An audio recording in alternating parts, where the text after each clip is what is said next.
Haai julle, ek is tuis.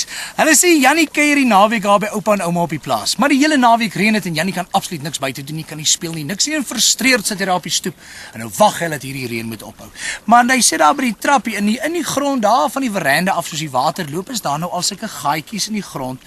En nou sit Jannie met 'n stokkietjie en hy vroetel hierso en hy vroetel daarso en hier kom hy af op 'n aardwurmpie wat hier deur die nat modder daar vorentoe beer en hy tel die aardwurmpie op en dan speel hy so met die stokkie en daar by die gaatjie en dis meer.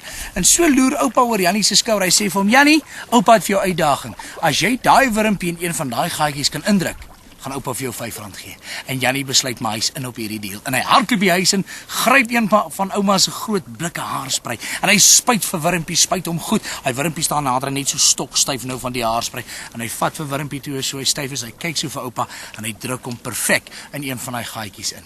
En oupa besef hy's R5 armer en hy haal 'n R5 uit en hy gee hom vir Jannie en die man is tog te tevrede met homself.